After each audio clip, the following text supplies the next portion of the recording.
Hello, and welcome back to Holla Chat. This is Bobby.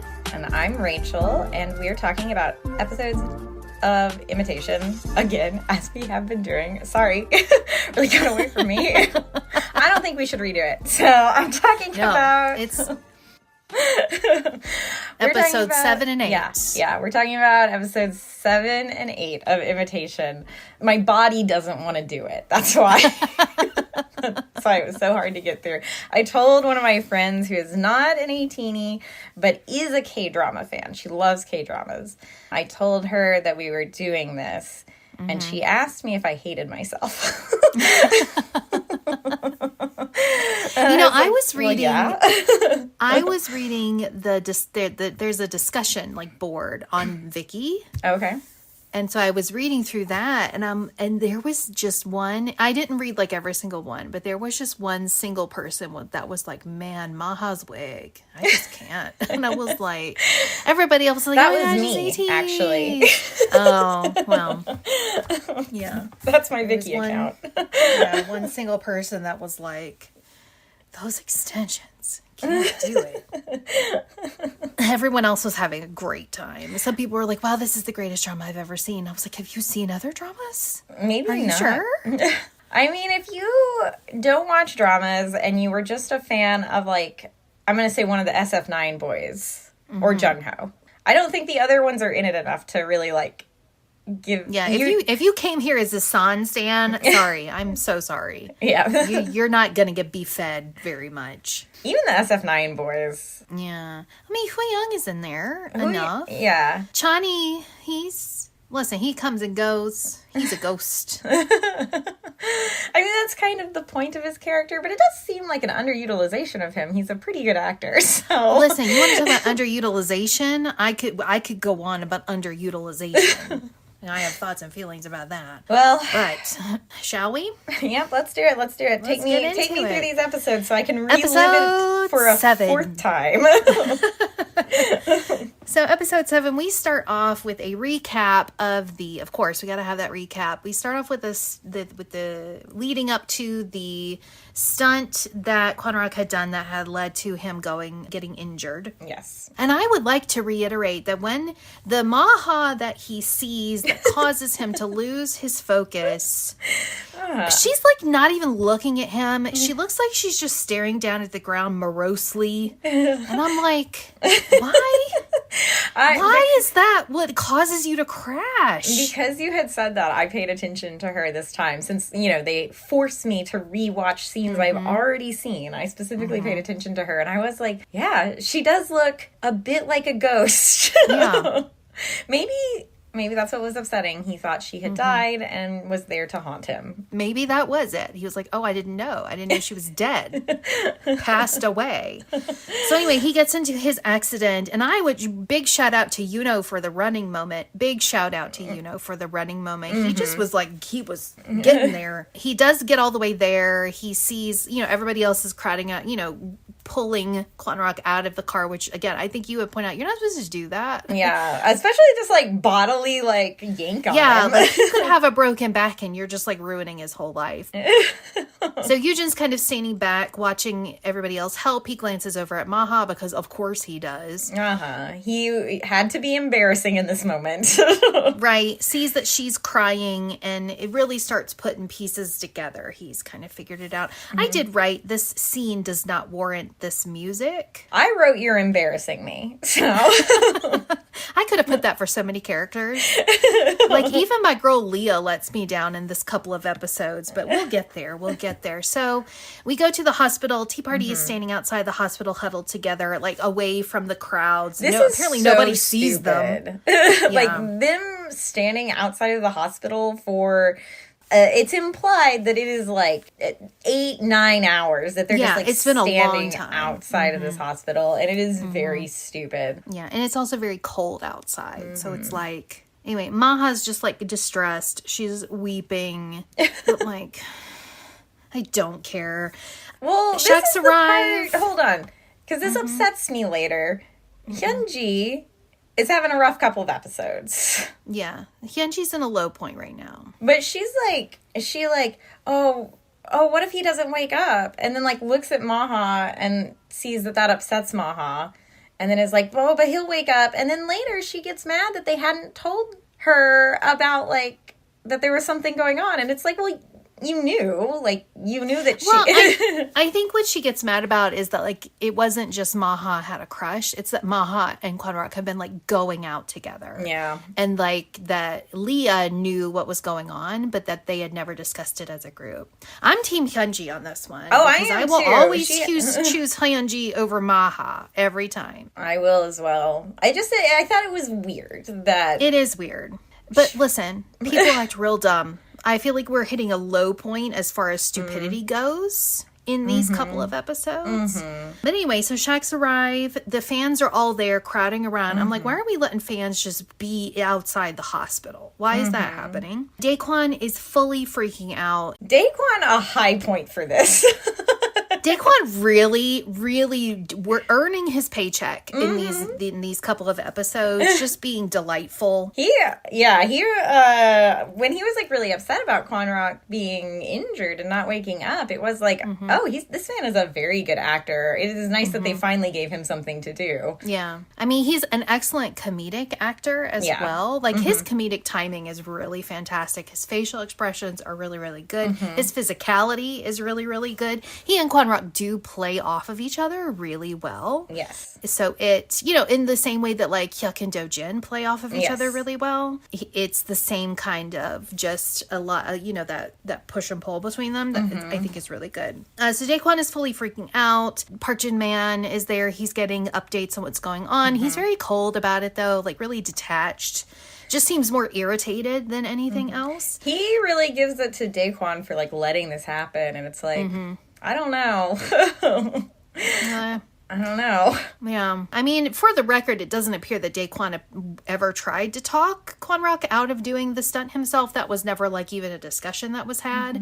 And he does say, I think it comes later, but he does say that the stunt wasn't that difficult and, nothing should have happened. And nothing would have happened because he had done the rehearsal and everything was fine. The problem is he got distracted by Maha, who should not have been on set because she had no business being there. There is a cute little scene where Hyuk is outside, like, the glass, like, surgery, the frosted glass surgery doors, and he and Do-jin are trying to peek through and see what's going on. We go back outside to where Tea Party are standing out in the cold. Leah tells Maha, if anything happens, there will be an article about it. So we don't have to stand right here where we're not going to see what's going on. Right. We can go home and be normal people. Right. At the coffee shop, the reporter shows up and she grills Jiak about Kwon. She's like, what's going on? Not about Kwon, about Eunjo. And then she gets the call about Kwon, oh, there's an accident. Big idol Kwon has been injured. She says that energy must be blocking the articles they're filtering the news to about what's going to go out. And then after she leaves, Eunjo calls Jiak. And that's it. We don't know anything about the conversation. He just calls. Eunjo really starts lurking around a lot. Like, he's just kind of out in the background doing stuff. Not super clear what exactly he's doing or what he's bringing to the plot, but we're just reminded he's still here. One assumes that he has seen the news about Kwon and is wanting to know if he's okay. Right. I mean, I don't know that he wouldn't call Jihook for that, though. I think that there is a scene where he finds out, but I think that is, I don't know. It hardly matters. So, back at the hospital, this is when Jin-man is really mad at Daekwon and really berating him for allowing Kwon to do the stunt. Daekwon feels extremely guilty. He does. Because part of the reason is because he had pushed so many schedules on Kwon. He feels like was it because he was so tired from all the schedules that have had him on to keep him away from Maha, and that's why he ended up having the accident. And that really explains a lot of his actions over the next couple of episodes, that it's like, have you gone insane?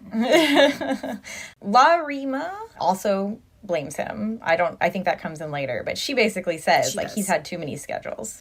Yeah, that does come in later. So Daekwon gets a call from Jiak wanting to know what's going on. Jin-man is getting in his car and that reporter runs up and is questioning him, and I'm like, ma'am, gracious. He's actually very cool about it, doesn't act the way you would imagine him to act. Because Jin-man is, like, not very forthcoming, and because he's leaving, I I think she just decides, oh, okay, Kwon Rock must not be that hurt because the CEO doesn't seem that worried about him. In the very next scene, Shaq talks about, oh, actually, he's fine. He's just going to be in the hospital for a couple days. It's all going to be okay. Well, it was a little confusing because they were like, he's fine. Nothing's wrong with him. But it seemed like he was in a coma, like that he wasn't waking up. Right. So that was a little confusing to me. I was like, why? If he's fine, is he fine or is he in a coma? And they don't know why he's in a coma. Like, what is... Because, you know, Daquan's, like, really crying over his body. Like, oh, my God, wake up, wake up. And he's, like, not getting up. So... I don't know. It doesn't make a lot of sense. I couldn't understand. Don't look for answers from me. Larima does show up, and I'm a real Larima stan in these episodes.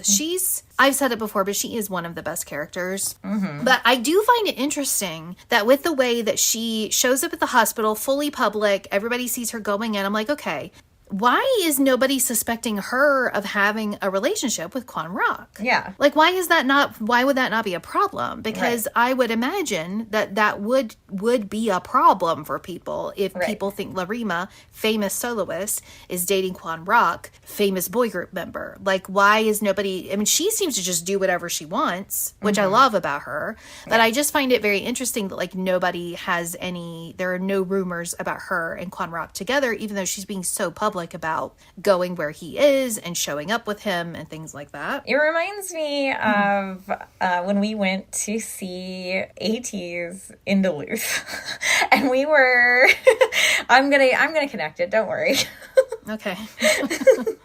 When we had Sector VIP, and we were, like, there we were, you know, like 2 rows back, and then some girls just kind of, like, came through, and they were like, excuse me, and then they just got in front of us.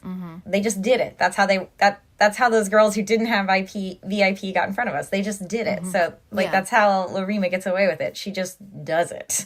Like, if Maha and the rest of Tea Party would have just walked in and, like, not acted like it was a big deal, maybe it wouldn't have been a big deal. But instead, Maha's, like, sniveling, and, like, she is so annoying in this part. And it continues into a long time. She's annoying always and forever. I feel like it's at the point now where she's gotten on my nerves so much over so many different things that even when she does something that is totally normal and fine, I'm still annoyed just because it's her. This is what I was noticing, and this probably isn't the correct place to talk about it, but whatever. There's no consistency to her character. She, you know, there's moments where she's with Kwon Rock and, like, it's very cute and they're having cute conversations, and then 10 seconds later she's acting like she's scared of him, like physically afraid of him, in a way that's like I don't believe this is a girl who likes him. She looks physically afraid. Like, not in a cute shy way, like she looks afraid of him. Yeah. I remember that the very first time I watched it, that was something that stood out to me, is that at no point does it make any sense for Kwon Rock and Maha both ways to be really interested in each other. Yeah. And, like, the way that they don't have any sort of chemistry at all. They, in fact, seem to be very, like, opposing, as in, like, neither one of them seems to really want to be around the other ever. And when they act like they are attracted to each other, it feels extremely forced. Yes. So Maha acts a lot in these 2 episodes. There are times when she acts like she doesn't want to be around him. She's not sure how to She's act like around shrinking him. away from him. And in the scene that we're about to get to in a little bit with the other actor, Woo Bin or something like that. Yeah. She looks so much more chemistry. Like, what are you talking about? It's so bizarre. And, like, there are a couple of episodes or a couple of moments in these 2 episodes where it's like she has some chemistry with Kwon Rock. She'll, like, say a little joke, and she'll, you know, kind of smile, and he thinks it's cute, and you're like, okay. And then, like, a second later, she's literally cringing away from him. It reminds me of when I watched Boys Over Flowers, and it was so clear that Jandy was a lesbian. and that she didn't want to kiss Junpyo. She's only attracted to elf lords. Right. Like, that's it. She's not attracted other to women Junpyo. and elf lords. And it's the same thing. I'm, like, watching Maha not be attracted to Kwon Rock, and it's like she's clearly not attracted to him. She's not acting like she's attracted to him in any way. Absolutely bizarre. Anyway, so Larima does show up. She goes right into the hotel room, walks right through the Shax members, and then stops as she passes them. And she's like, how is he? They're like, oh, he's fine. And then she's like, okay. So she goes into the hospital room, blames Daekwon. She's like, why are you making his schedule so busy? And then she's like, well, now I've seen his face and I'm fine. And then she leaves. And I'm like, I love her so much. So at Sparkling's dorm, Minsu has ordered chicken. Crazy. Minsu has ordered chicken to share with Sejong. It's always those two having a good time together. They seem to enjoy their life. Yeah, I feel like San and Sangwa were like, listen, it's a bit part. We're just going to have a good time with it. Hyuno. What a weird guy. Yeah, he's like looking at this news article about Kwon Rock being hurt, just smiling. Like he's so happy. Like this just filled his soul with joy. And it's like, that's so creepy.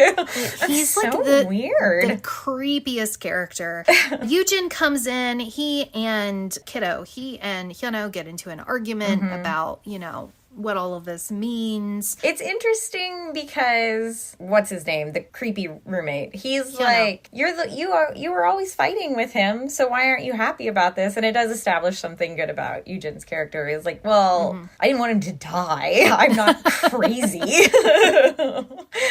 He has a flashback of Maha crying when he, of course he does. And I put here, he gets into his bed, like makes a point of pulling back the covers so that he can get into his bed in his street clothes. Yujin, what are you doing? Maha calls him just asking for news because, since they're on the same drama, she's like, maybe he knows something that other people don't know. A theme, people calling other people to get news about other people is a thing that's going to happen. Back at the hospital, I have MH refuses to leave. I assume this is Maha still standing outside. Oh, right. Because she hasn't got back to her dorm yet. So Maha is refusing to leave. Larima leaves the hospital and sees Maha standing across the street because Larima's like the only person in this whole drama that pays attention to anything. Yeah. And she's like, why is she here? Get it together. The next morning, Jaewoo wakes up Lee Hyun, and because they've stayed overnight at the hospital in this enormous hospital suite, and he's like, "Hey, Kwonrak's gonna be fine. Let's just go." I put Daekwon's really going through it. Yeah, he's really struggling. He does feel guilty about all of the schedules, and he makes a promise to Kwonrak as Kwonrak is asleep. He makes a promise that he will let Kwonrak do whatever he wants. He will make it up to him, and Kwonrak just wakes up, and he's like, "Is that a promise? Do you promise?" That's what you're gonna do? Which again, was through this day where his bandmates were sleeping over to make sure he was okay. Was he faking it? Was he in a coma and he just magically woke up now, or was he pretending that he couldn't wake up because he didn't want to deal with it? Because that's kind of a little rude to his bandmates who were sleeping there to make sure he was okay. I think the way they play it is that he was actually so exhausted. So he was sleeping the whole time. He was just so tired. He was so tight. So that's weird. Yeah, it is super weird, but name one thing about this drama that isn't weird. Because if you try to wake someone up, they would open their eyes and be like, oh, I'm tired, go back to sleep. Right? They would do something. They wouldn't be like they were in a coma. Whatever. It's fine. I don't know why you're looking for logic from imitation. That's not how any of this drama works. So at the coffee shop, I put tea party are waiting. I didn't take notes on this section, but I wrote, this is so stupid I can't. So I just put tea party are waiting. Jihook drives Maha. I think what the show is trying to imply is that Leah and Hyunji were making sure that Maha went to her schedule because otherwise she would still be standing outside of that hospital. So they brought her so that Jihook could pick her up. Okay. I will accept that. So Jihook does drive her to her sitcom. Okay. We get subjected to more Maha dancing. So she's at the studio. She's dancing. She's at the sitcom. And she's, chilling, and Hyuk and Dojin are there, and they're just great. And then Maha is standing over here on set, and the director's like, okay, do your dance. And she does her dance. And it's bad. It's terrible. The director says, no, do it in a funny way. She does it. the exact same way that she just did it. And he's like, yes, that. And I'm like, so Hyuk and Dojin are like, wow, why is he changing the dance when she's been practicing forever? Why is he just now changing it? Because they're in a comedy. What is happening? They're in a sitcom and they know it.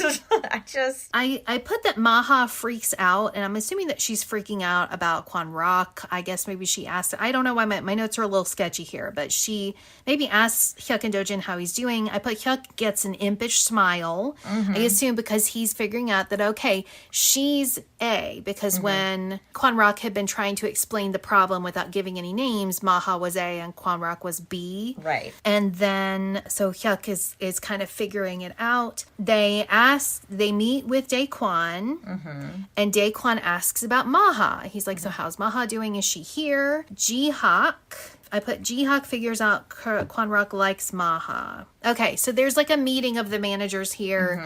Daekwon's like, I need to take Maha to the hospital. This is crazy to me. Why doesn't Jihak come? Why doesn't Jihak come? Why isn't he coming? I'm not gonna lie. Jihak drops the ball a little bit in these episodes, I think.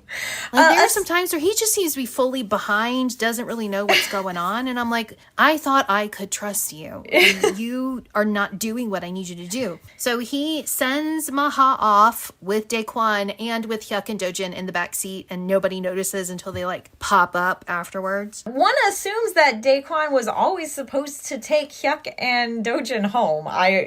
Because that's weird that they didn't, like, they have to go to the schedules by themselves and they don't have like a driver and a manager to drive them around. They don't have a second manager, which is crazy that they don't have a second manager, but they don't. So why is Daekwon surprised that they're in the car where they're supposed to be? It's really wild. So they go to the hospital. Hyuk and Dojin get let out in the front. I assume that they're supposed to be part of like a diversion tactic where nobody's paying attention to where the van is going if Hyuk and Dojin get out. And it's cute. They look like they're having a cute little fun time. They're happy to help. Always are. He takes Maha around to the back. Kwon Rock, meantime, he's up, he's awake, he's in his hospital bed, and he's trying to decide how he's going to act when Maha gets here. He's like, am I going to be awake? Am I going to be asleep? What should I do? When Maha comes in and he like slams himself down on the bed and acts like he's been asleep the whole time and is passed out, is in a coma. I don't know what he's going for, but he's out. Maha comes in and like really cries, like bursts into tears, is fully crying, does the whole bedside confession, and she brings up the stupid pouch. She says, and you still have to give me my pouch back. And I'm like, I am gonna start punching people. Well, that pouch makes a stupid triumphant return in the epilogue. It's incredible. Anyways. Kwon Rock sits up after this confession. Maha gets hiccups, but she as an actress doesn't know what a hiccup is, and so her version of a hiccup is just a quick intake of breath. So she keeps doing that. Kwon Rock does this thing where he like covers her ears with his hands. Apparently that's like a Korean remedy. I've never heard of it.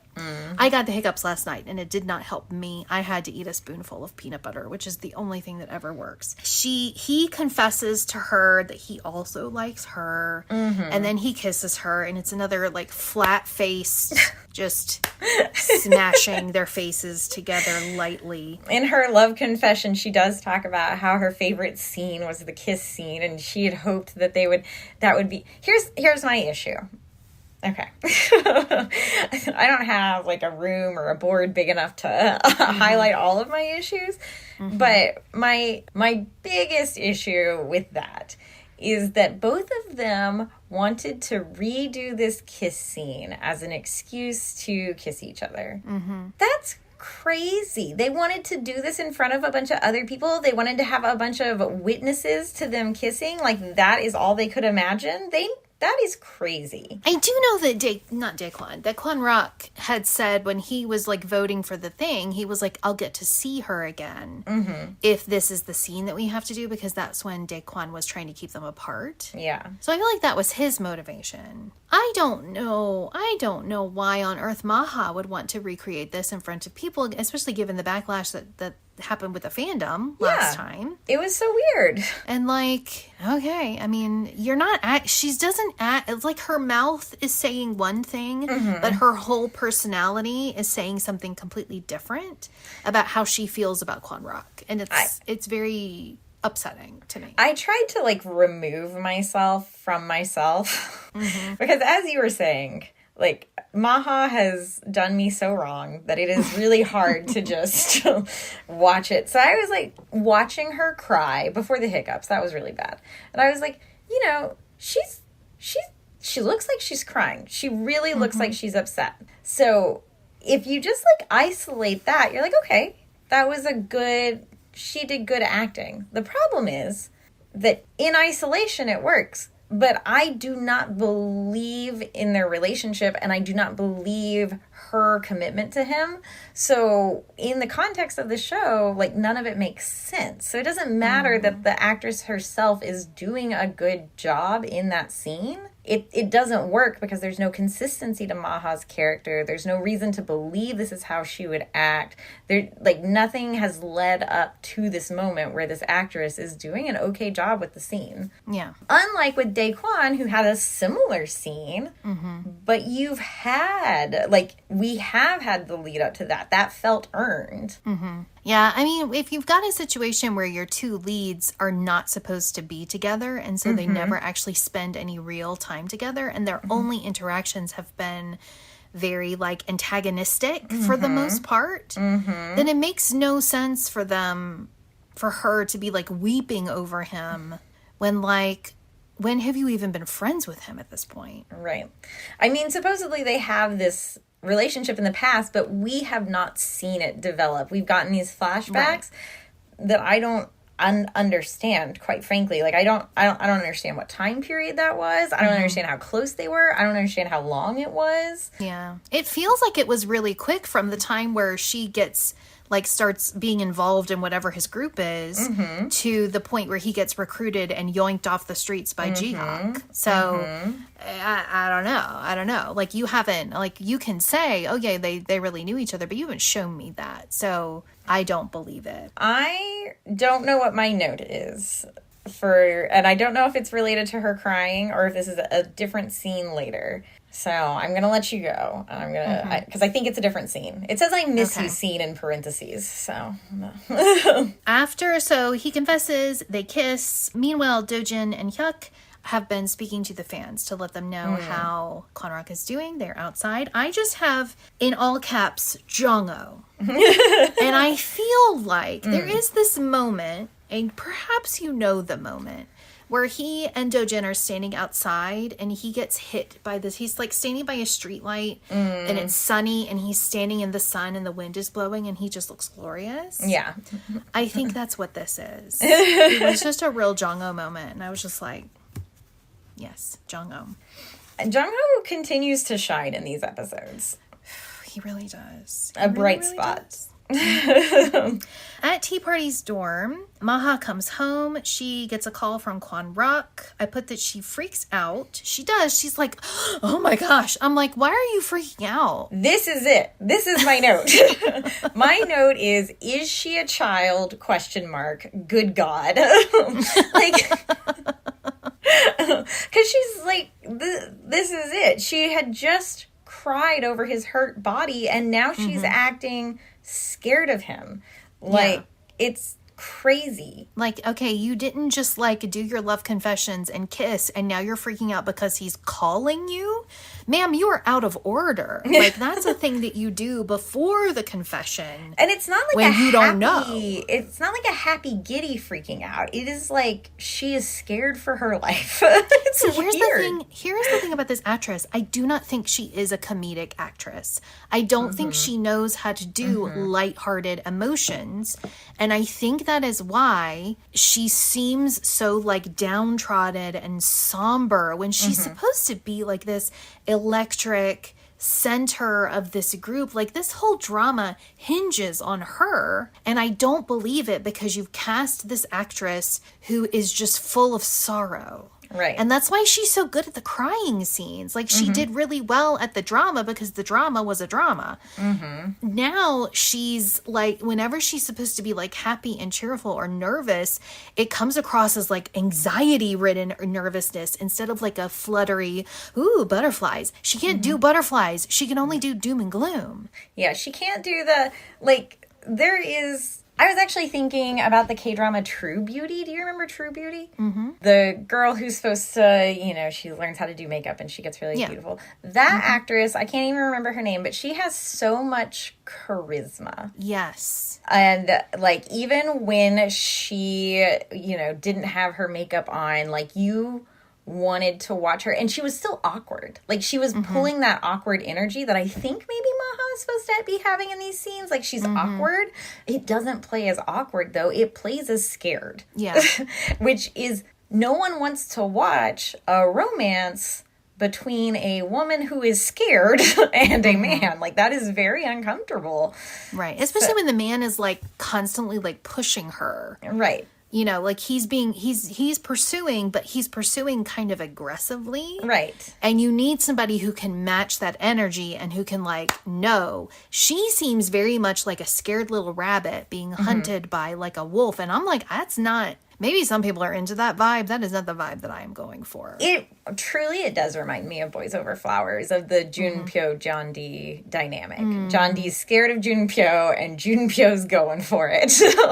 Which, see, but John D had a backbone, and she could at least stand up to that. Yeah. Whereas Maha looks like she is about to crumble in the wind at any moment, and all she will leave behind is her extensions blowing like a tumbleweed down the street. She's like that little tiny butter or the ballerina napkin that Yoonho made. That's what she's like a little... Yeah, one drop of water and she disintegrates. That's the vibe that she gives. She gives like this very fragile vibe when she's supposed to be very strong. And that, again... It's a terrible miscast, and it's so upsetting because I do feel like that is the problem with this drama. Yeah. Like, everything else I can overlook. Like, the bad writing, it's not, fine. The editing, whatever. But the fact that I can't emotionally connect to the story because this main character is so bad for this role, right, it just really takes me out of it every single time. And I'm like, if you just imagine, if we just take out every single Maha scene, not even just only the AT scenes, but like we take out every Maha scene and we're only watching all the rest of this drama,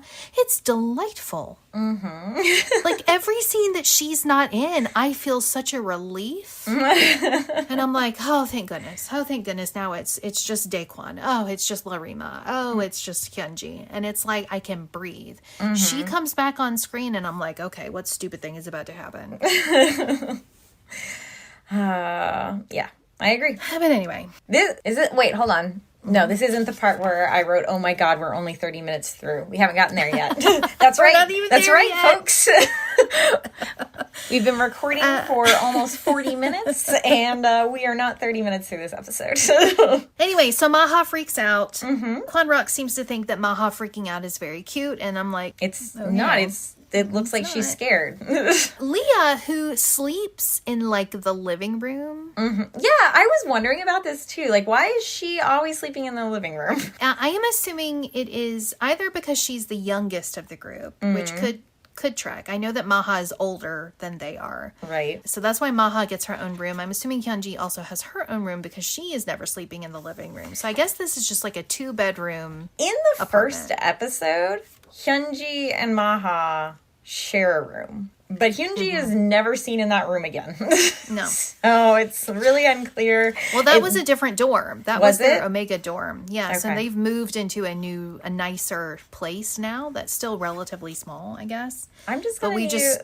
like, Leah can't have a bunk bed with someone? Like, this is so weird. Why is this she... This is very strange. Especially given she's the leader. So you would think that, like, her position would give her some sort of, like, a perk of some sort. But she doesn't. She's sleeping in the living room.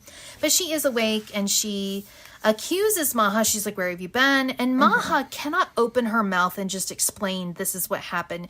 Daekwon, an adult, took me to go see Kwon Rock because, of whatever. Like, she couldn't just tell her what's going on. I'm like, this is why I'm so frustrated with you. Yeah. Because you should have just been open with your group members. Right. To tell them, hey, this is what's going on. Yeah. Instead of like trying to sneak around and lie, you should have just told her in plain, simple terms, I went to go see Kwon Rock. Daekwon took me. Ji-Hak knew I was going. That's not, like, Ji-Hak knows. Ji-Hak was there when Daekwon took her, so why are we keeping it from Leah and Hyunji? This is crazy. It is crazy. At the Shack Storm, Daekwon, Hyuk, and Dojin show up. So they good. just collapse on the sofa after all of this. They're like, oh my gosh. Jongho's wearing a sweatshirt that says Florida for anyone who's in Florida. I feel like that's fun for you. That's for you. Yes. They collapse on the sofa, and then they all like sit up really straight when Jae-woo and Lee Hyun come in. They've got very much like, don't be suspicious vibes. Which is very fun. And they're like, it is so fun. As soon as the boys like walk past them, they kind of collapse back into each other and give each other like fist bumps and like, they feel like a little cohesive team unit with good chemistry. They do. But, like, I noticed the way that like Jongho was so like relaxed, just totally laying on top of Dojin. I'm like, he and what's his name, Park Yuri, must have been like pretty good friends through all of this. Like, they must have like really liked each other, because it's hard to be physically comfortable with people if you don't have like a friendly enough relationship with them. Well, I think someone had said that Jongho was the one who invited Park Yuri to the thing. That makes sense, because So he that, never interacted with the other ones. Yes. Yujin a little bit, but well, that's fun though. So that means they're still keeping in touch, which makes me feel joy in my heart. So at the coffee, new favorite character has entered the chat. I think this is where we've hit the 30-minute mark. Okay. I think we've done it. We've done it. So at the coffee shop, there is a new part-timer who I adore with my entire soul. I don't remember her name. I think she does say it one time, but I missed it. But she is delightful. She is very like straightforward. She is very by the book, and she is not messing around with anybody. Right. So Maha comes in and do her job, by the way.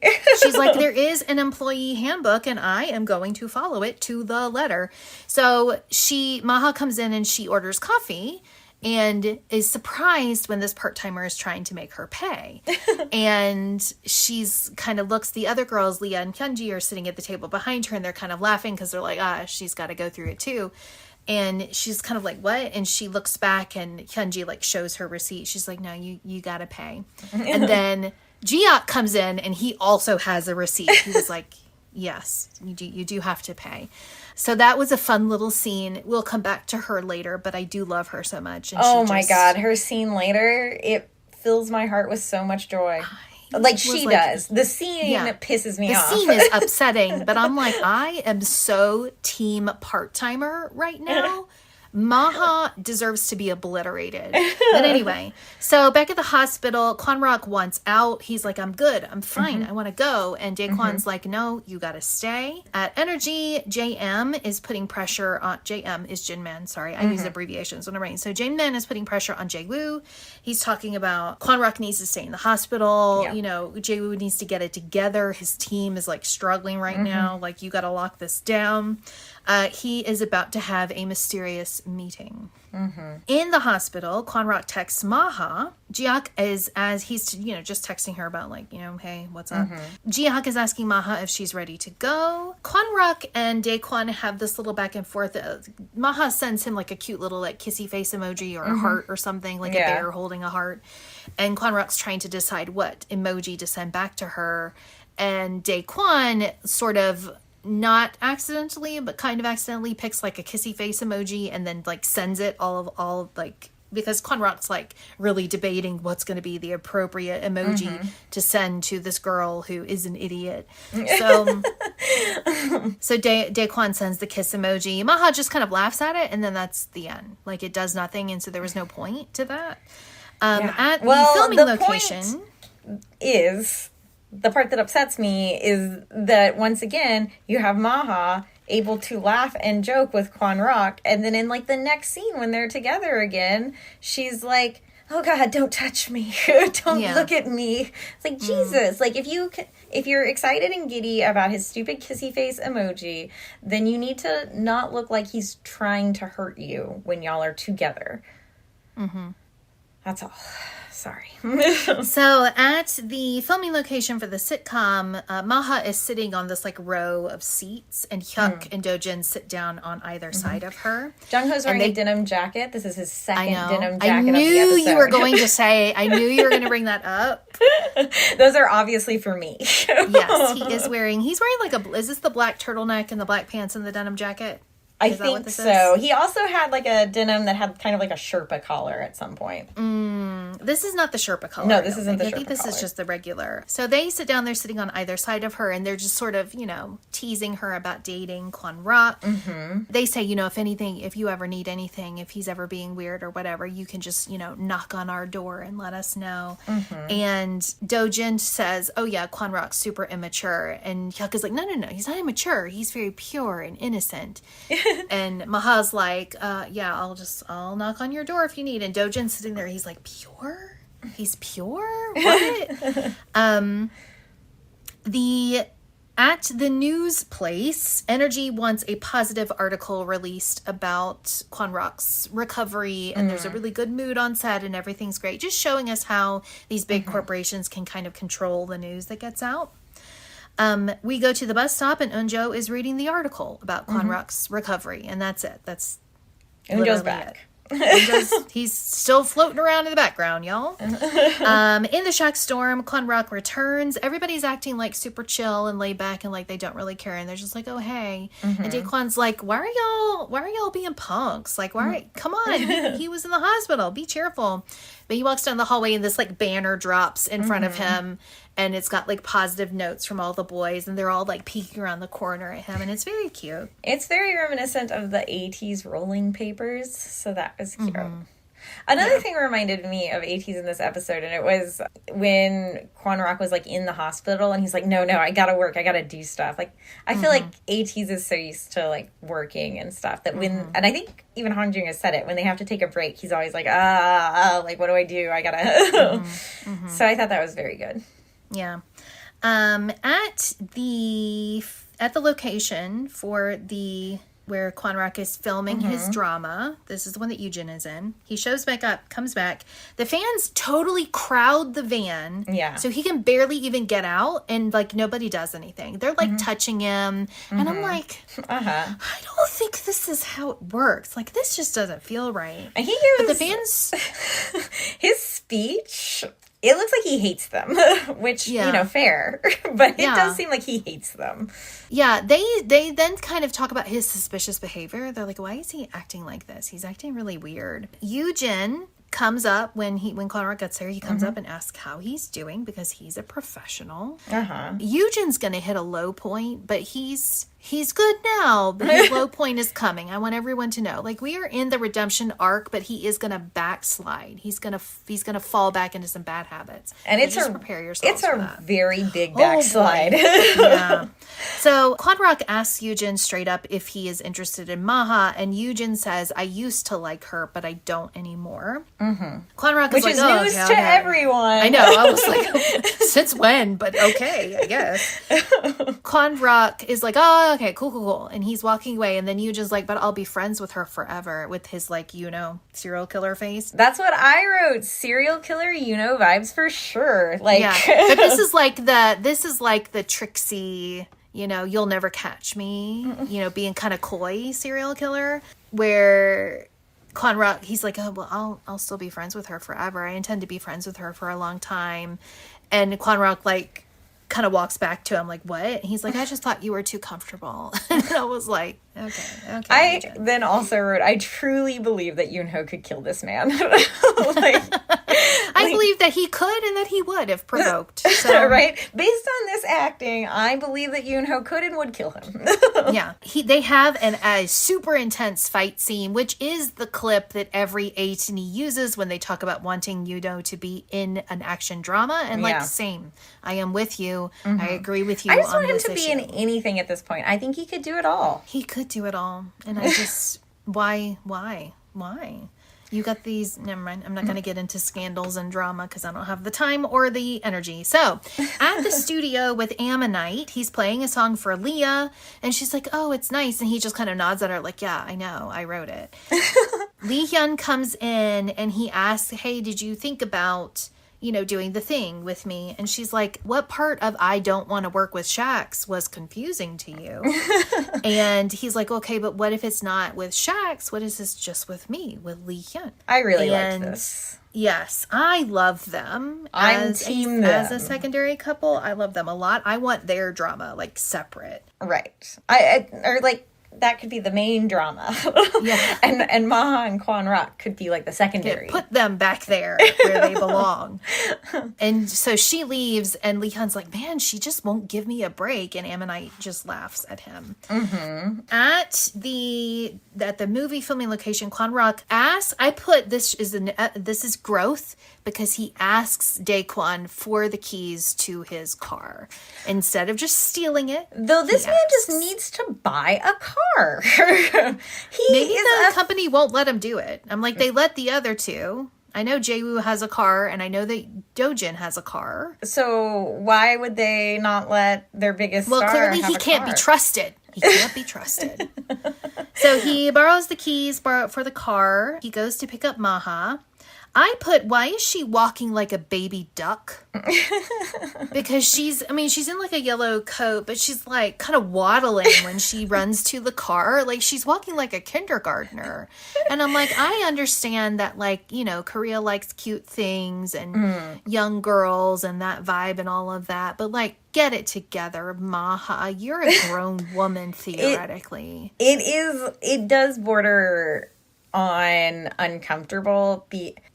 She's so short, which I too am very short, but she's so short, and then they style her in these like oversized clothing that doesn't look age appropriate. Her hair looks like a dirty kindergartner's, like, the whole vibe. And then they have Kwon Rock, who is kind of aggressive and tall and like much bigger than her.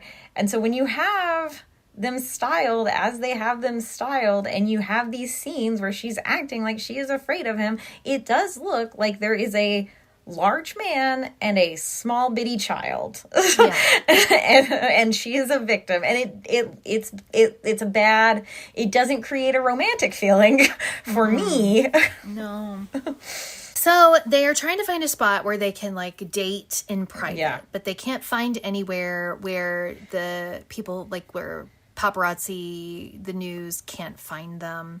I don't know why he took her to the Han River, and where they're by themselves, and she's like, "Oh, well, they can take pictures of us from across the river." And he's like, "Oh, okay." And then takes her to this like super popular like Christmas park thing, and I'm like, "Are you stupid? What are you doing?" It seemed like the Christmas park should have been first. Like, maybe the editing was bad on that. Well, I would believe that. I have a note about editing, actually. Yeah. And I don't know if it's here, but there is at some point where Dojin is like walking around, and he looks like he has almost black hair. And then a later part in the same episode, he has bright blue hair. And I know that dramas shoot out of order, but I think that this drama was shot ridiculously out of order, and that a lot of the scenes suffered for it. So like the continuity, like, I think that's why we don't have like a continuity in how Maha reacts to Kwon Rock. I don't think she knew where she was in the script when she's reacting to him. That's my note on continuity. So anyway, they can't find anywhere to date. So they have this actually kind of funny scene where Kwon Rock, they just goes around and around and around a roundabout. And he's like, "Hey, how do you like my driving?" And she's like, "You are so good at turning." I was like, okay, that was cute. But then he goes home back to the dorm, and he's really sad about his dating disaster. And Hyuk and Jojin are teasing him, but then they're like, okay, just ask for our help. We can help you. Lee Hyun comes in, and there's another funny scene where, like, he's kind of frustrated. He plops down on the sofa with Kwon Rock, and he's like, and Kwon Rock's like, what's wrong with you? You can talk to me. And Lee Hyun tries to do okay, so there's an A and there's a B. And Kwon Rock's like, no, A and B are taken. You've got to be C and D. And it was very funny and cute. So they're just trying to talk about their relationship issues, but they can't do it. So at the tea party dorm, Kwon Rock calls Maha. Oh, so after the conversation with Lee Hyun, Kwon Rock calls Daekwon. He's like, I need you to come pick me up at 4:30 in the morning. And Daekwon's like, I hate you so much. And then the next morning at the tea party dorm, Kwon Rock calls Maha like super, super, super early, calls her out, and then she like puts on makeup and everything and goes out to see him. He's like, okay, I just want to see your face. Bye. And so he has to go to his filming, which he is late for because he is supposed to be filming a commercial with Larima, who is frustrated because she's having to film alone, and he shows up super late. She goes right into his dressing room and is like, you look super happy. Are you dating somebody? And he basically gives away without saying anything that he's dating someone. She is so chill and cool and great in this moment because she's like, I thought it would be me. And then she like very chill, like leaves and it like totally keeping it together. But then she gets outside of the dressing room and sort of slumps against the wall and is obviously very sad. Because for reasons that I don't understand, she did actually like Kwon Rock. Her manager comes up and she says, I just don't feel like filming today. And you think for a second that she's going to like quit. But then she like perks up and like gets right back to work. And I'm like, I have so much respect for this character. This drama falls apart without her. She can do so much better than Kwon Rock. It's frustrating. It's like, girl. Do so much better. So much better. So in the coffee, oh gosh, it's a low point for Hyunji. But in the coffee practice room. Oh no, this is a low point. She is staring in the mirror.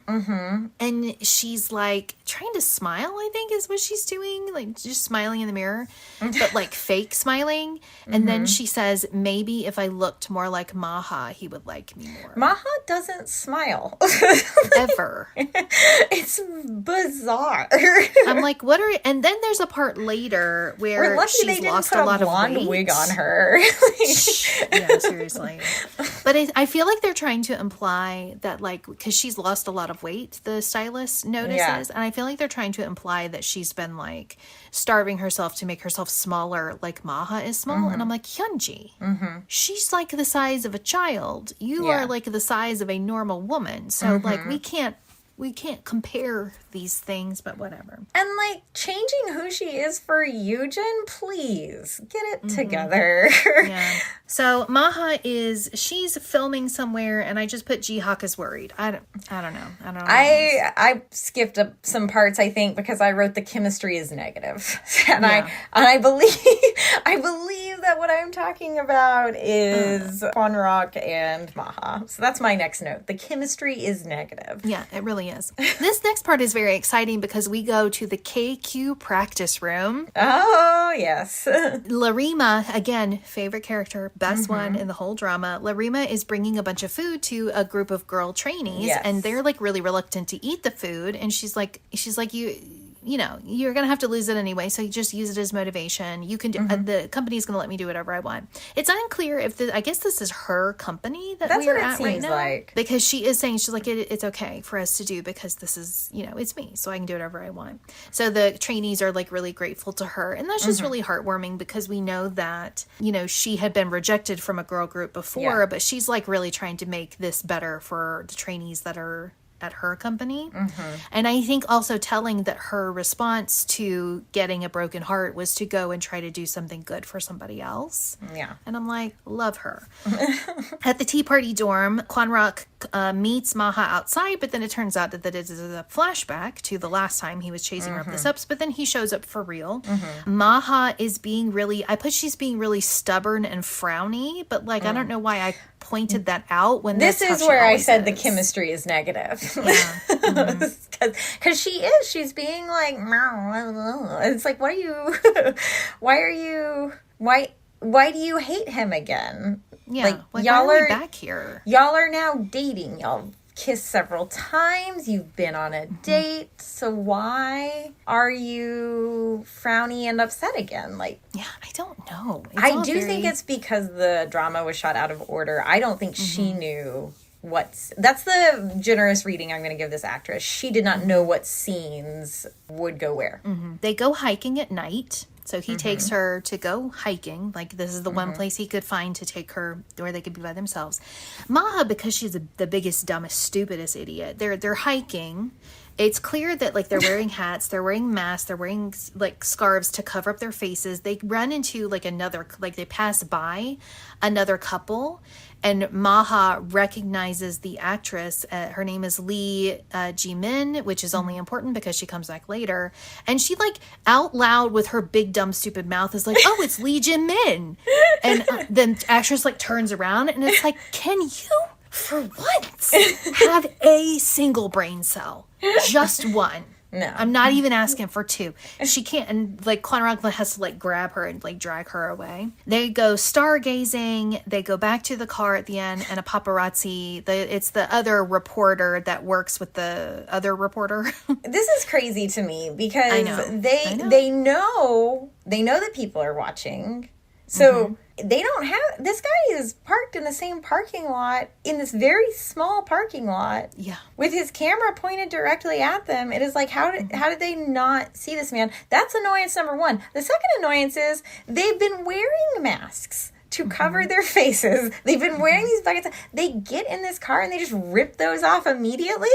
Kwon takes his off before he gets in the car. It's like, what are y'all doing? He puts Maha in the car and shuts the door. He stands outside the door looking around, like, looking. And I'm like, you don't see the photographer just right directly in front of you? And then he slips off his mask before he gets into the car, and then both of them, like, sit there and giggle and laugh with each other, which is not a thing that we've ever seen them do in real life, but they're doing it inside this car. And it's like, and they're both, like, fully unmasked. And the thing is that Kim Ji-min does the same thing. She and the guy that she's with get in the car, immediately rip off the mask. And I'm like, is every person the biggest idiot that we've ever seen? Like, wear the mask at least for a little bit. Get to somewhere else. What are you doing? So crazy. So the next morning, Maha is leaving her dorm situation. They've got, like, this gate that they have to go through. She gets to the gate. There is an envelope on the ground. She picks it up and she gets really distressed. I think we are led to believe that it's supposed to be, like, pictures, like somebody's taken the reporter took the pictures and put them in the envelope. It's not. It's something different, which we'll get to. But then in the epilogue, the tribute pack is back. I have to see that man kicked the tribute pack and destroyed it. Why is it here again? Daekwon was supposed to hide it, and you're telling me he just hid it in the back of the van? Daekwon, I trusted you. I trusted you that the pouch was gone somewhere. Kwon would never find it. He did find it. He found it immediately. So he digs it out. He pulls out the notebook because he's like, I want to see what you really think about me. What is this time period? Where are we? Like, when is he doing this? What she really thinks is that you're going on dates together. Well, I mean, I understand how it's hard for him to interpret her shrinking away from him as love. Like, I agree. I, too, don't understand how she feels about you. But the fiction that the show is trying to sell me on is that they're dating. So I wonder if this is supposed to be from before. I wonder if we're flashing back to some just, unclear point in the past, because he seems like really, really bent on finding this pouch, pulling out the notebook. And then when he gets into the notebook, it's like a flip book that just says A Star is Born, which is the name of his old dance crew. And I'm like, how bored was she in this bus that she made a flip book about a dance crew that Kwon is no longer part of? But anyway, that's the epilogue, and that's it. That's all we get of that epilogue. And that brings us to episode 8, which it takes us a good, like, 15 minutes to get to the end of episode 7 when we start episode 8. My first line of my notes is that the editing is so bad.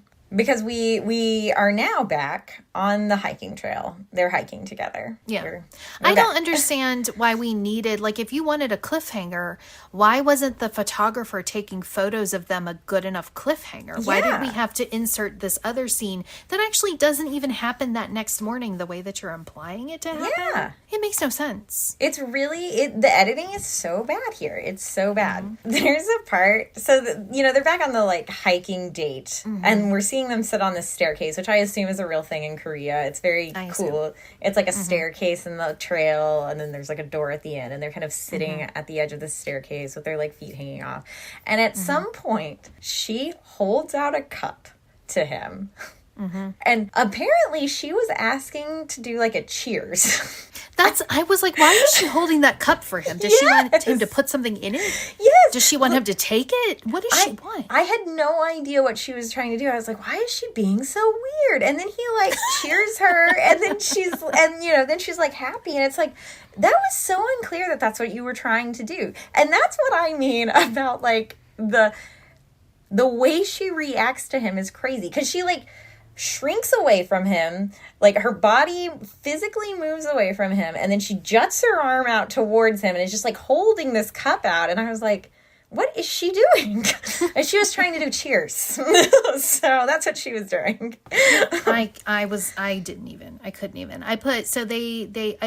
Kwon Rock is struggling to get up the mountains. They are trying to tell me that this man is not good at cardio, which, okay, sure. Maha has this moment because she runs all the time, so she's really good at hiking and whatever, and she like grabs the bag of whatever he's got away from her, and she's like, I'll carry this, because she's the stronger one in this one moment. She does the thing again where she sees Kim Ji-min and is like, Kim Ji-min! We're trying to pretend that she's the stronger one, but do you remember when he physically held her on his back and ran down several flights of stairs to deposit her in front of her hotel? Consistency. The show doesn't have it. Daekwon is waiting in the garage when Kwon Rock gets back. I don't know why he's waiting in the garage. Because they were taking his car. I just need Rook to buy his own car. Seriously. At the tea party's door, Maha sneaks in, and then she does this whole thing where she's laying in bed and she keeps turning on and off the flashlight of her phone. I think okay, I wrote what is she doing and why, but I do know what she's doing, or what they're trying to tell me that she's doing. She associates Kwon Rock with stars. And so she's like shining her flashlight on the ceiling like it's the light of a star. And it's like, that is so stupid. That is not what a phone flashlight looks like. Like it doesn't look like a star. It doesn't look like the light of a star. It's super bright, but that's it. It doesn't make any sense. And then it doesn't make any sort of pattern. It just is light, and then it's I can't. And then where's Hunji or Hyunji? We don't know. She's not here still. She really like dips at the beginning of this, like in these episodes. She's at the beginning of the first one, and then she's gone for like a long while. At the sitcom filming, she's filming a scene with Hyuk. Dojin and Hyuk tease Maha about her date. It's a fun little scene with her and Hyuk being siblings. And again, I'm like, I really feel like jongho was having to work for this to make this seem like they have any sort of chemistry. Yeah. Because she's supposed to be like the older, feistier sibling. And she's like giving me nothing. She's giving me nothing. She's just acting like Maha. Yeah. And Hyuk is really working. He's really working on it. But, I think this is where we get the different hair colors. Like, I think this is where Dojin, if you look at him, he's got like blackish hair. And then like later on in the scenes, he's got much, At Sparkling's not dorm, at their practice room, Min-soo and Se-young are practicing. Yoojin is just sitting on his phone. Turns out he's watching Love Virus, which is the name of Maha's that's the name of her dumb show. Min-soo and Se-young are talking about how I put stop lying, because they're talking about, oh wow, she's so good at dancing, she's really popular these days, and I'm like, you've shown me zero evidence of her popularity or of her good dancing. So what I really liked about this scene is, as an ATEEZ fan, I have seen ATEEZ dancing and practicing. I have watched their KCON performance with San's hair bleeding onto his face from his sweat. I have seen the droplets drip off Sangwa's nose. These were not two men who were dancing. They have never been fresher faced. Yeah. Like, there's not a drop of sweat on them. Their hair is perfect. I was like, oh, okay. Yeah, sure. They've been practicing really hard. There is not a single scene in this entire drama when a character has been dancing where they do not flop on the ground immediately after they are done dancing. The traditional every single one. End of dance. Yeah, it's like they're not allowed to do anything else. They have to collapse on the ground. Like, oh, I've been dancing so hard. So anyway, so Sejong and Minsu leave because they're going to go do a radio show. Yoojin says, in spite of how cool I sounded, I was lying or something like that, implying that when he told Kwanrak that he didn't like Maha, he was lying about liking Maha. And I put, damn it, Yoojin. He, at some point, calls himself pathetic. And I was like, Yoojin, I agree. It is pathetic. You need to get it together. Yes. And he is. He's working on it. He's in his redemption arc. He is about to hit his dark spot. Oh, Lord. So, at Shax's dorm, Hyuk and Dojin are worried about the scripts. They just got their new scripts at the end of their previous filming. The scripts for the new thing. Kwanrak comes in and both of them are like hiding the scripts underneath them. Like, oh, don't look at it. Turns out that they learned that Maha has a kiss scene. I thought at first that it was with Dojin, but it's not with Dojin. It is with some other actor. Kwanrak acts very cool about it. He's like, it's just acting. What's the big deal? But also, when are y'all filming next? When is that? At the filming location for Love Riders, Kwanrak, in my notes, any scene where they don't have to be together is fine. So, like, this scene with Kwanrak is great. At the filming location, Kwanrak and Daekwon are at the food truck. The food truck, weirdly, like normally when they use the same food truck for every food truck event, and the food truck is covered with pictures of Kwanrak. Yeah, it's just Kwanrak on the food truck. This is his food truck. His personal food truck. He didn't buy a car. He bought a food truck. Yeah. Normally, when you buy a food truck for a person, you put pictures of the person on the food truck. So, like, when KQ bought the food truck for... Because they did send a food truck to this filming location for Jongho, San... And I was going to call them all their fake names. I'm like, what are they really called for Sunghwa? and you know, they put pictures of those four on the truck. They didn't put pictures of like Hongjun and, you know, people who were not there. They didn't put KQ CEO on the truck. When Hongjun bought a food truck for Mingi, it would have been hilarious. When Hongjun sent the food truck to Mingi, he didn't put pictures of himself on the food truck. So it makes no sense for Kwanrak to buy this food truck as showing support for Hyuk and Dojin, which is what he's supposed to be doing, and then put pictures of himself all over it. Because it's the exact same food truck that is at the filming location for his movie later with the fans all around it. So I'm like, all y'all had to do was switch out the paper. Like, why was that so hard for you? But whatever.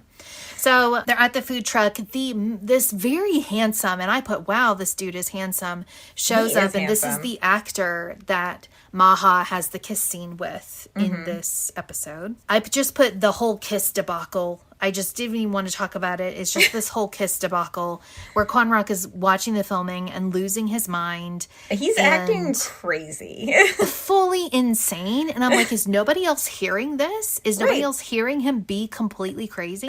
He's not whispering. He's standing right next to the director. Yeah. And I'm just and all these other staff members. And I'm like, are these other staff members just not listening? Are we not worried about them spreading rumors about Kwanrak showing up to a filming and losing his mind over some random girl kissing another random actor? Like, the part that I really did like was when they called cut and he like attacked Dojin for he was like, that's not how you should look, and he like storms to him. He's all mad. That it was over the top crazy, but in like the way that was like very fun to watch. Yes. His physical comedy is very good. So the way he like runs up the stairs to get to Dojin, who's creeping behind a tree and watching this whole scene happen, it was very funny. The Maha then, she gets a text from Kwanwak and he like sends her this list of instructions to follow. It takes her basically to like a prop warehouse. Yeah. There's this part, they're standing like behind like a cabinet or something and they hear somebody coming and Kwanwak like grabs her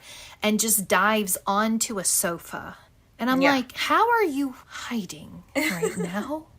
How is this different from just taking a step to the side where now you're behind another tall piece of furniture? Like, I don't this get is it.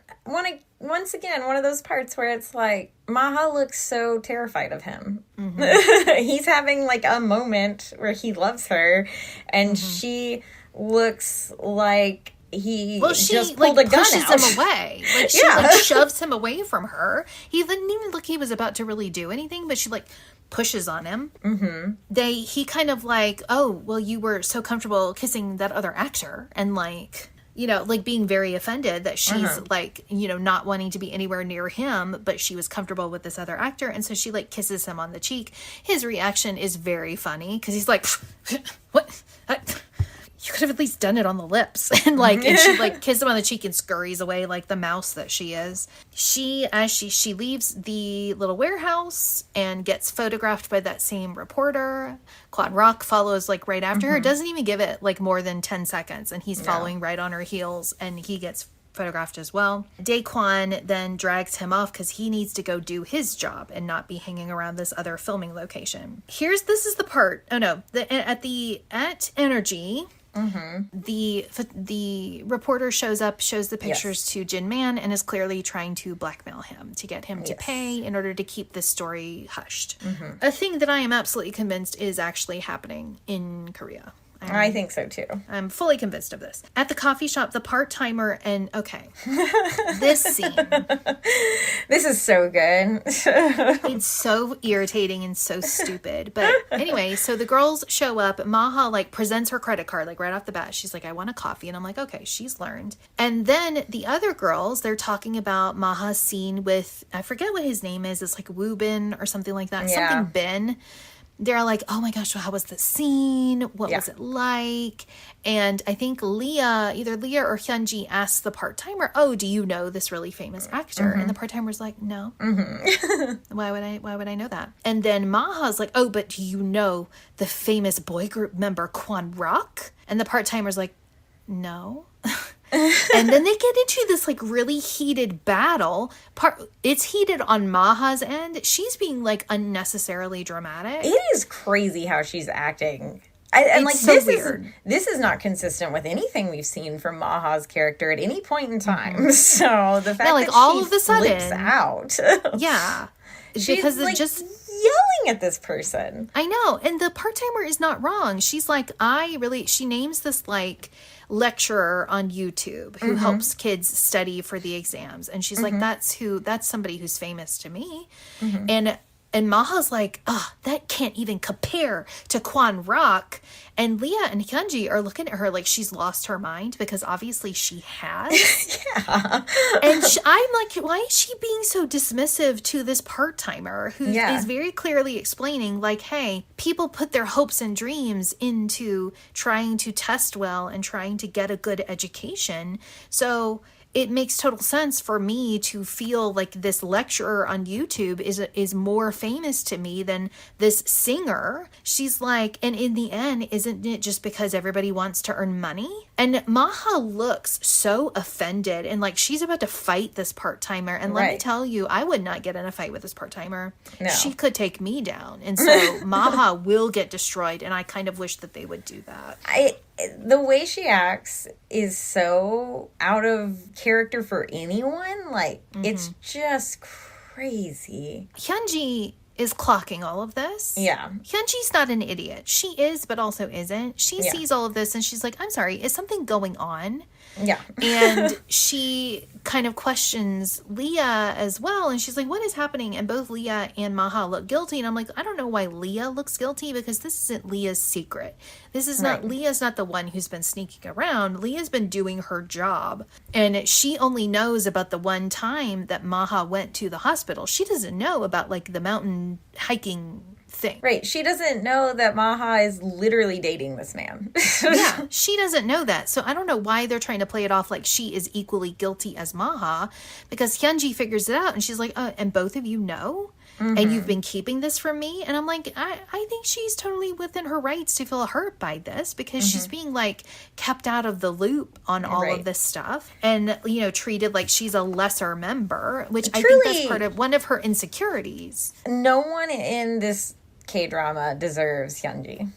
That's my opinion. So she's been beautiful and perfect this entire time, and I don't know why people are trying to make her feel bad. Yep, it's very frustrating to me. So Ji-hock comes to pick her up for a schedule, and he in the van. He's like, "I'm so sorry that you haven't had enough schedules." He's like, "I feel like I'm failing in my job as your CEO." And he tells her, don't feel left out. He doesn't really explain why she shouldn't feel left out. He's just like, don't feel left out. And I'm like, why wouldn't she feel? Leah and Maha are trying to call her to apologize. Hyunji goes and she meets up with the same designer. And this is where the designer's like, have you been losing weight? Because this dress doesn't fit you the way that it is supposed to. She's like, are you on a diet? And Hyunji's like, no. And I think that we're supposed to think that she's been trying to lose weight in order to impress Yoojin, which is pretty the upsetting. Most irritating thing I've ever heard.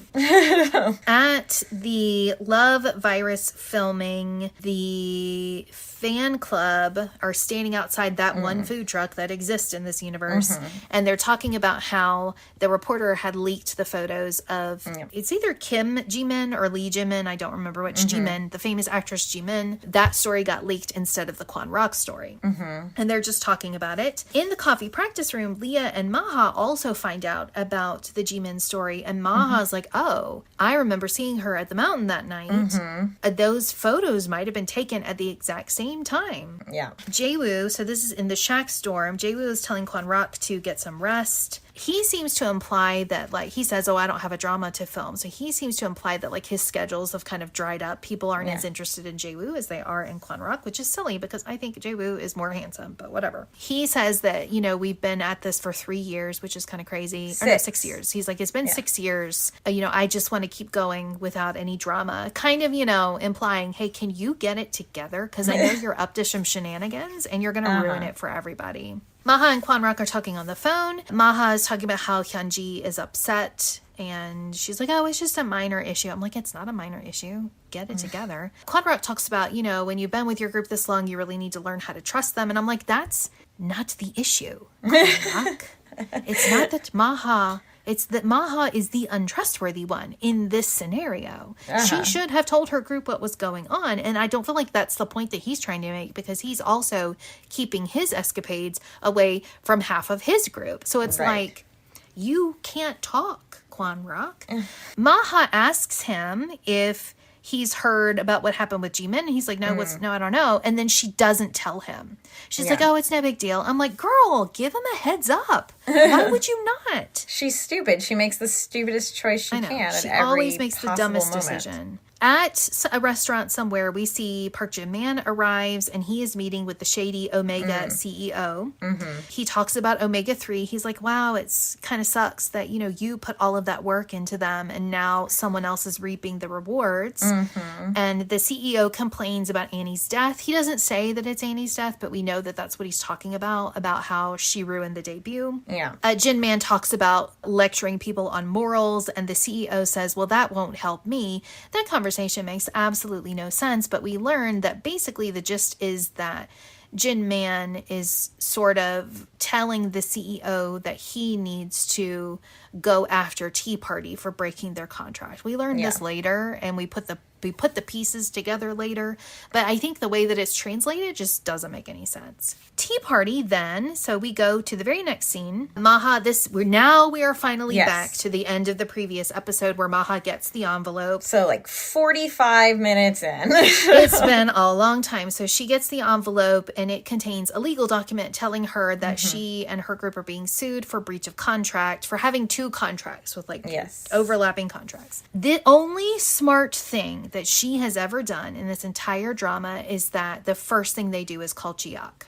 Yes. To tell him. And I'm like, thank goodness they didn't try to figure it out themselves like the big dumb stupid idiots that they can often be. Got an adult involved. Right. We learned then that Leah had thrown away her contract, and I'm like, I don't believe that. That doesn't track with Leah's character at all. Right. She's the one who's usually wise and level-headed, so I do not believe that she threw her contract away and Maha kept hers, because Maha does find her contract in her box of memories. The way that that it takes them so long, because so Ji-Hock's asking them like, hey, is there anybody who can testify about the way that you were treated and the fact that you were forced into this contract? Is there anybody you can think of that would know? And they're all like, we can't think of anyone. And I'm like, Go Ba-Hui is right there. Even I remember him.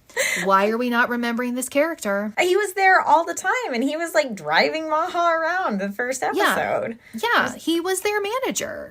So finally, Maha remembers, like, oh, Go Ba-Hui, we need to talk to him. Leah's been she's had lifelong beef with him because of the way that he abandoned Maha, because Leah is a gem, but also is a little stupid in this situation. Go Ba-Hui is being very, like, evasive. He's a delivery driver now, and the way that he, like, refuses to answer Maha's call at first is super strange, because he's, like, trying to avoid her calls. He's trying to pretend he can't hear her.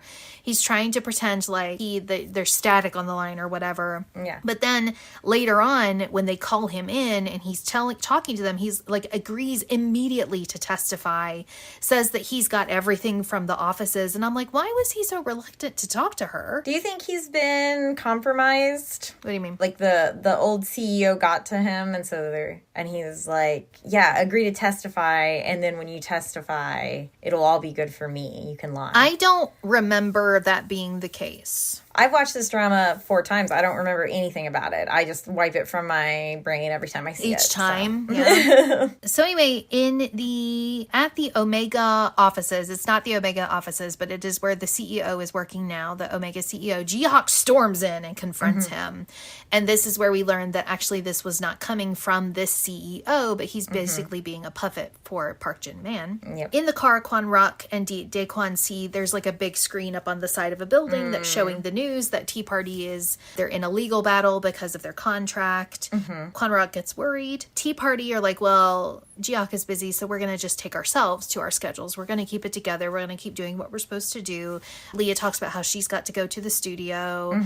Maha needs to go to her filming. At the sparkling, La Rima, again, so great. She's in her so car. Cool in this scene. She's in her car and she's seeing the news, and like she doesn't like Maha, but even she recognizes, she's like, okay, people are just being bullies. Like as soon as this group gets a little bit of fame, now we're trying to make it a big deal, and people are trying to take them down. And her manager's like, they're not even that famous. And Larima's like, you're right. They're not even that famous. Like, why is everybody making such a big deal out of this? But you can see she's cooking. She's cooking something. Her brain is churning, and she's like, I'm gonna fix this. Tea Party, at the sparkling dorm, Hyuno's being super toxic still. Yeah, he's trying, ragging on Maha, just being toxic. Se-young calls him out because he's like, all you've been doing is dating and flirting with people. You're not working. The manager has this whole pep talk about like, this is why you don't accept money from people and whatever. Eugen's just moping. He's just leaning against a door and moping. In the practice, here we go. So, in the practice room, did Daisy come in? I feel her chaotic vibes. She did come in. She did. She's here. Hello, Daisy. She's being okay. In the Tea Party's practice room, Hyunji is just moping in the room. And she's just like sitting against a wall and just feeling really sad. And she gets a call from Eugen and her whole face lights up. And she's like, oh, he remembered me. And he calls and she's like talking about like, talk about how she feels and about what's going on. And he interrupts her. Oh, God. Interrupts her. This is the worst that it will get. This is the worst. This is his low point. He interrupts her to say, how's Maha doing? And he talks about how, she's been so busy. She's had so many schedules. I'm just really worried about her. And Hyunji lets him have it. Yes. And she's like, how dare you? How dare you call me to ask about, oh, wow, she's working. She's like, I got to get up here. Yep, she's here. So Hyunji, she just really lets him have it. She's like, why would you call me? She's like, if you want to talk to Maha, call Maha. And she's like, I also needed someone on my side. And she's like, clearly it's not you. So like, don't call me again. This is beautiful. I'm like, the way she stands up for herself, finally gets her backbone. I'm like, yes, thank you. Oh, God, Daisy's making so much noise. Okay, she's fine now. It's really sad because it shows that Eugen is, like, not treating her well. Like, she's going through a really hard thing, and he, like, doesn't even hear her. It's really... He's got such maha tunnel vision. Yeah. It's like, it's not that he's a bad guy. He actually is a really, really good guy. We've seen him be a really good guy. We've seen him be smart. We've seen him stand up for people. We've seen him be decent. So it's just that he's so obsessed with maha that he can't focus on anything else. It's a very destructive relationship for him. They need a more charismatic actress to make me believe that. Yeah, to make it make sense as to why he would be so into her and would be, completely ignoring this really beautiful, charming, lovely girl that he has chemistry with. So whatever. So at Ammonite Studio, so after that low point, we get a cute little interaction. So at Ammonite Studio, Lee Hyun is in the studio. Leah walks in and she's like, "Why are you always here? What is going on?" And he's like, "Oh, how are you? How are you doing?" And she's like, "What? Why would I not be doing well? I'm totally fine." And he's like, "Well, I heard about the lawsuit." And she's like, "Well, I didn't do anything wrong. So, like, why would I be upset? Like, come on." And she's like, "Why are you always here? Do you own, like, stock in the studio or something?" And then she's very good here. Yeah. After she leaves, Lee Hyun's like, "I do own stock in the studio, though." It was very funny. Man, I wish we had a drama with those two. I wish we, at least just more scenes. Like, just give me more of them, please. At the Love Virus filming, Larima talks to Maha. Larima's just everywhere. Yeah. Everywhere all the time. Fingers in every pie. And she's doing great work. She's doing great. I would like to point out, she's wearing black pants. She's wearing a black crop top and like a really oversized leather jacket. She looks fantastic. Yeah. And I get really frustrated with Maha at this point because it's chilly outside and Maha is like, "Oh, well, you should dress more warmly." I'm like, I know that she's like trying to like be caring and whatever, but like step off, It does come off a little like patronizing. Yeah. Like, I'm a grown adult woman and I will wear what I want.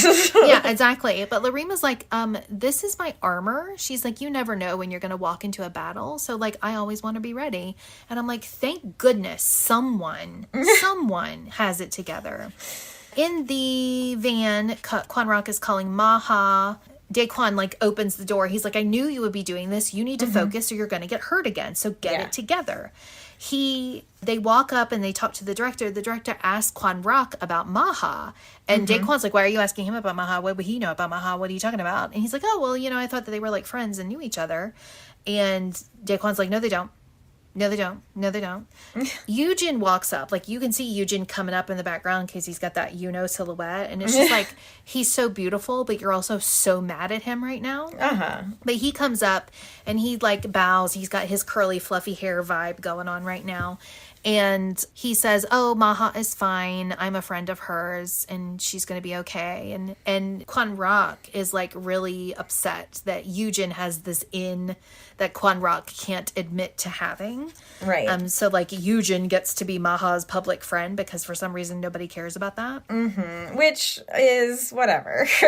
Yeah, it is whatever it is. At Energy, Ji-Hak storms in and goes off on Jin Man. Like, he's grabbing him by his lapel. He's real mad. Clearly, there has been a long-standing beef between him and Jin Man. He says, "This is a warning. Do not mess with my girls." And Jin Man's like, "How about you get it together?" And he throws the pictures of Maha and Kwon Rock at Ji-Hak. And Ji-Hak sees it and totally freaks out. Had no idea that Maha was actually going on dates. And I'm like, this is crazy. Are you because sure? He was there when Daekwon picked her up. What did he think was happening? I assume that he's shocked because they got caught. Yeah. Or maybe he didn't know that they were actually like dating. He thought they were just like talking. But this is the thing. If he was a good manager, why wouldn't he have, after, Daekwon took her to see Kwon Rock, why wouldn't he have told Maha, "Hey, like, if you're going to see him, tell me so I can help you and we can make sure that there's not a situation." Right. Because that's what he eventually says. Yeah, I know. It's like, well, of course, Maha just couldn't do it. Jin Man says, he's like, okay, so are you going to keep making demands or are you going to make a nice request? Like telling him, hey, you need to play nice or I am going to destroy you. Yeah. In the van, Kwon-rok calls Maha. I put drop the act, and I don't know what that means. And then that Kwon-rok is relieved. I don't know what any of that means. I think that, like, she tells him, oh, it's not a big deal. It's going to be fine. Yeah. And he's like, oh, okay, that's good. At the coffee shop, Tea Party and Ryeok are talking to Go-ba-hui. He's talking, and this is where he says, oh, I'll help you. I'll do whatever you want. I've got all of the information. I've got everything that you could possibly need. I took everything from the office with me. Which is weird. So, like, you stole? This is why I'm wondering if he's like hooked up with the former manager, and the former manager was like, go in there, say that you'll side with them. Yeah. I just don't think that that's what happens. I do think that put a pin in it, I guess. Turns out to be, I don't know. We'll find out. Ryeok has to talk to Maha, tells her that about the pictures, and tells her, you cannot deal with this on your own. You need to let me help you. Yeah. At Kwon-rok's filming location, Maha calls him. He misses the call. He calls her back. She tells him about the photos, and Kwon-rok tries to play it off like, oh, it's not a big deal. There are pictures like that all the time. So she doesn't really understand how bad this actually is. Which is crazy, because at the first episode, she wouldn't get in the car with him. Yeah. Like, she does know. So why is now she an idiot about things? She's had her picture taken with him with the padded jacket, and it was a big deal then. So why would it not be a bigger deal now? I don't know.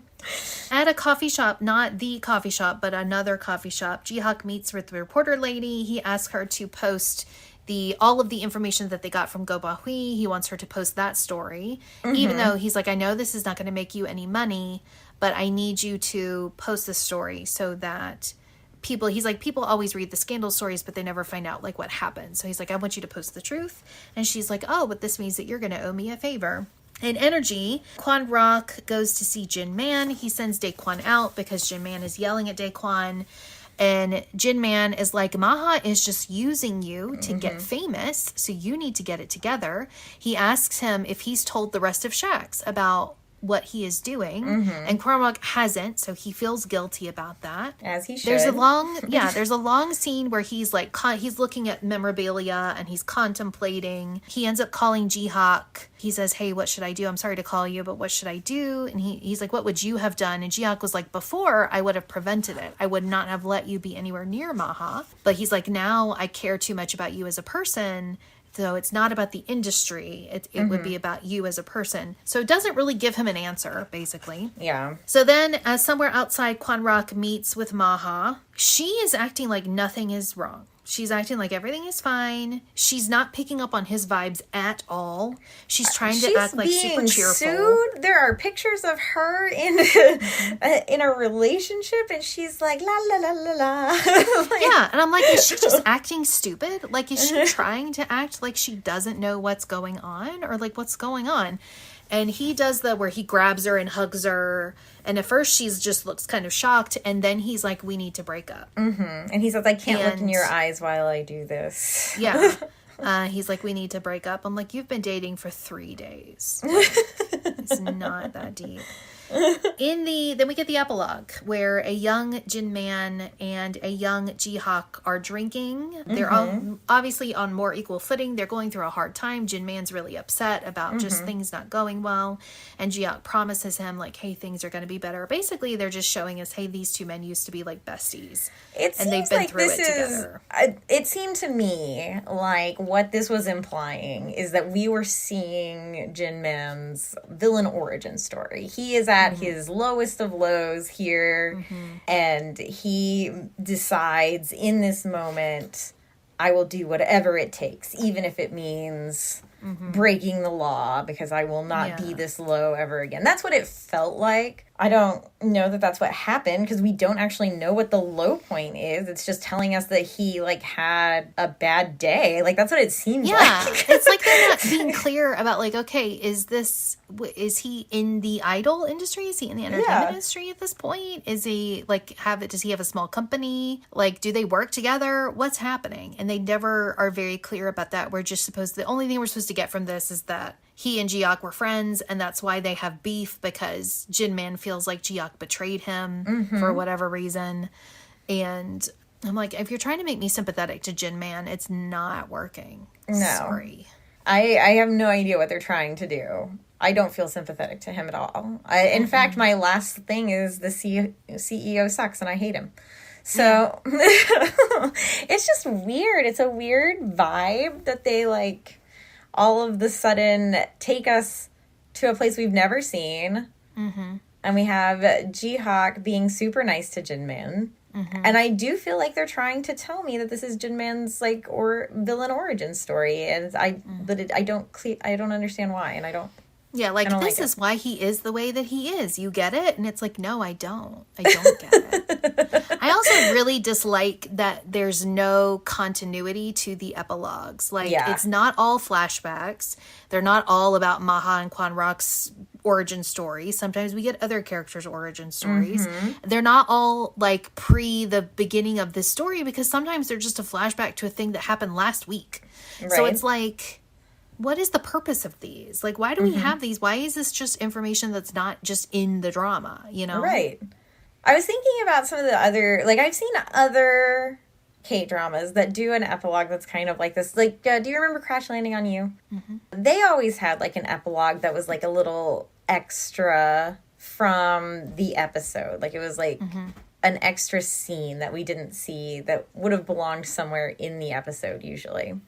But it was like that scene wasn't critical to understand what was actually happening in the drama. Well, wasn't it sort of like, here's this same scene that you've already seen, but now you're going to see a little bit of perspective from a different character? I think so. Like, I remember specifically there's that one part where, like, she's in, like, the market and all the lights go out. And what's his face whoever Hyunbin is playing has to hold up a lit candle, and they show the scene of him trying to find the candle to light up to show her, like that. It's like you're getting the same thing, but you're getting it just from a little perspective. It's like a cookie. These are not cookies. These are like, you're not really gonna fully understand the story if we don't tell you this information. So or like tell it in the last 5 minutes. Or it's equally useless information that has nothing to do with anything. Yeah. Well, this episode sucked. Who's your biggest losers and your MVPs? My biggest loser. I really should have thought about this. I know my biggest loser. From. Yeah. Mine is Maha's bedside confession. That's my biggest loser. It upsets me a lot. Just like the fact that it exists? Just that she does a bedside confession. The whole thing, it takes us on a terrible road. Doesn't make sense for her character. The hiccuping, the crying, the fact that he's pretending to be in a coma, just like the whole of it. That's my biggest loser. I hate everything about it. I feel like mine would be obvious. Obviously, the biggest loser is Yoojin for calling Hyunji. Yes. To ask about Maha. Why would you do that? Like, yeah. I've already picked that in a different episode. So that's why I'm like, that's an obvious one. It's like right there. I do feel like my second biggest loser, it would be everyone for removing their masks before driving out of the parking lot at the mountain. Yeah. You caused problems for all of us. Everyone is suffering from your decisions. I could even, toss it up to Jihock for not getting involved sooner. Especially with his history, it makes no sense that he wouldn't get involved with this. I feel like the one thing that I would say for Jihock is that he is a one-man show. He has no staff. Like, he's just now gotten a part-timer so that he can do other things with the company instead of just working behind the counter. And I think that could explain why he's been a little bit more hands off. Yeah. Which now he's able to be more hands on because he's got somebody to run the coffee shop for him. Yeah. So I could give him that, but I do feel like he's been a little bit of an absent father. Like he's not. Oh, I forgot. There is this one part in here that Maha just slips in. It's when she's looking for Gobahui's number and she's got her old phone and the other girls say, oh, you still have your old phone? And she just slips in totally casually. No mention before. She's like, oh, that's the number that my dad has.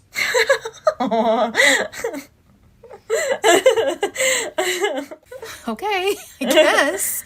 So I guess we're meant to that, like we now know that I guess her parents are separated because we know her mom has her new number. Mm-hmm. So her dad doesn't have her old her dad only has her old number and she's not in contact with him. I'm like, okay, so you've got the phone turned off and in a box, but this is the only number that your father has to communicate with you with? Is that what you're telling me?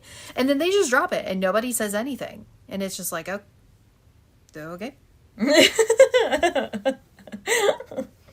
I have no idea if that becomes important later or if that was just a useless little fact. I cannot believe that it does. There's no way it does. That would.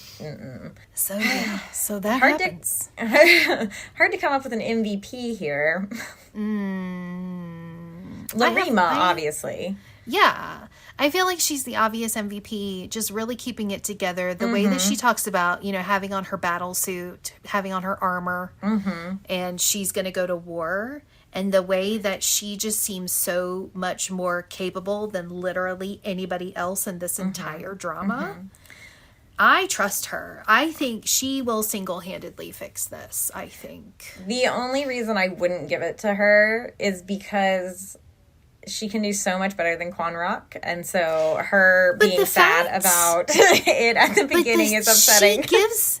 I'm going to go to bat for her because she gives herself like 30 seconds to be sad, and then she sucks it up and she's like, back to work. That's the amount of mourning that she gives him is 30 seconds, and then she never holds it against Maha. She immediately, we never have a scene of her being angry at Maha. The next time she sees Maha, she's like, why are people bullying her? Yeah. And then she goes to her filming location where she does not need to be and cheers her up. And I'm like, this character is so great. She's holding everything together. But I'm not going to pick her for my MVP because I feel like that's too obvious. I've got another candidate for Biggest Loser, so let's take a step back. Okay, let's go back to that. The one in Sparkling, whose name I can never remember. Yeah, Keanu. He's a sociopath. So, the only he is not given anything to do except to be sociopathic, which he does do well. Yeah, but he doesn't have any likable or redeeming qualities at all. Well, that's the thing. The frustrating thing about him is that I do remember he does get a redemption arc. Yeah, but it's so short and so pointless, and it's like, you have not earned this. You've not earned this.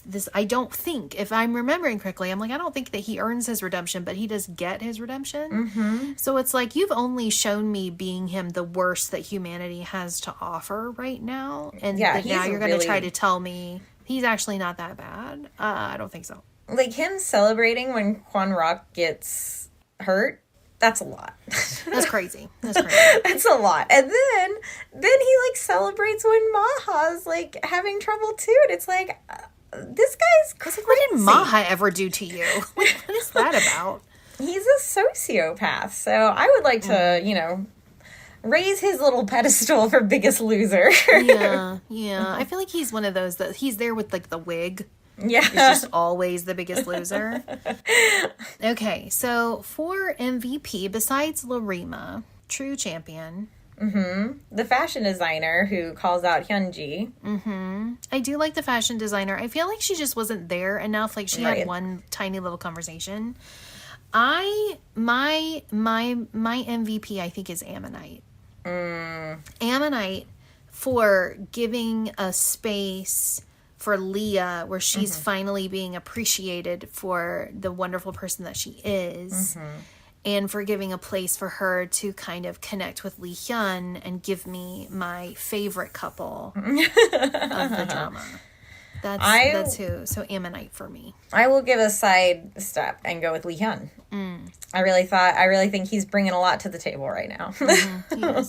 He is. He is much, he's handsomer than Kwon Rock. Like, he's very handsome. Listen, in my opinion, Kwon Rock is if you're going to list all the handsomeness levels of Shaq's, Kwon Rock's at the bottom. And I'm not saying that he's ugly. I'm just saying that every other member is bringing something wonderful to the table. And then there's him. So I'm like, your casting is really askew. I mean, I would give it to Hyuk because Hyuk also does Hyuk and Dojin are the forever MVPs. They shine in every episode. And I haven't given it to Lee Hyun yet. So my MVP is Lee Hyun. I think he brings a lot to the scenes that he's in. His interactions with Leah are very charming. His interactions with Kwon Rock are very charming. And I feel like he maybe deserved better than this drama was willing to give him. Thank you for joining us for today's chat. If you enjoyed, please follow or subscribe to the podcast. You can find us on Blue Sky at HoloChat Podcast or read more from our blog at ontini.com. If you love books, you can also follow along with our spin-off podcast, Readers of the Lost Art. We'll see you next time. Be the light.